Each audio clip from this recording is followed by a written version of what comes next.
Salutations, my fellow geographers. This is your boy, Tarun, back with another one. And today I'm going to discuss sprawl around various historical landmarks around this area and their surrounding landscapes. So I'm here at the Battle of the Clouds, and it's about 1.3 miles from the school.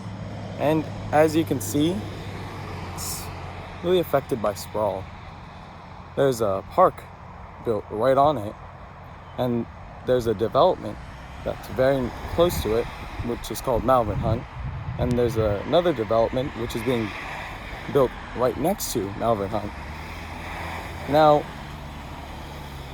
a concerning fact with the sprawl being built, with the effect of sprawl, being built around the battlefield, is that it's really hard to preserve for future generations. And the cemetery right there is really unaffected by the sprawl. So I went to Paoli, specifically Memorial Park, where the site of the Paoli massacre occurred. You may be wondering why I did not vlog at Memorial Park. That is because around 50 Americans died here, and I felt that it would be disrespectful to film there, so I just took pictures. It's about 4.7 miles from the school and occurred right after the Battle of the Clouds. There is little to no sprawl, and the field has been well preserved. The Paoli massacre was a British victory.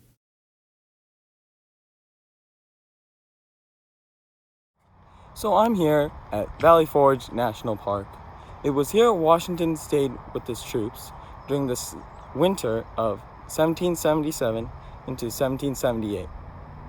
It's about 12 miles from the school, and looking around this place, we can see that it's very well preserved. This is because it is a national park, which means that the land is protected by the government. The only sprawl around here is the highway that is located right next to it. The facts that I left out when I was vlogging at Valley Forge were that some 2,000 people died due to typhoid and other illnesses during the encampment. One other interesting fact about Valley Forge was that it was a turning point in the American Revolution. Up until that point, Washington and his army had been facing defeats after defeats from the British. Now, at Valley Forge, he was able to raise morale and, with the help of Baron von Steuben, teach the Americans how European warfare. A couple of interesting things that I found while researching about these historical landmarks were that they were the direct consequence of social, economic, or political problems between the British and the Americans. So let's start with the economic.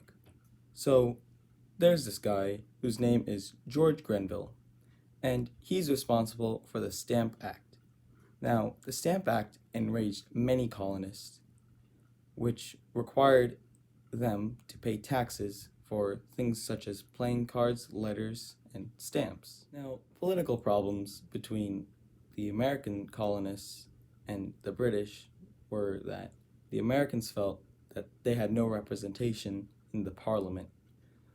They wanted to have a say in what was being taxed and how much was being taxed, along with other things such as how they wanted to govern themselves or how much they wanted the king to be involved with politics. Now, some social issues between the British and the American colonists were that the American colonists wanted to be free.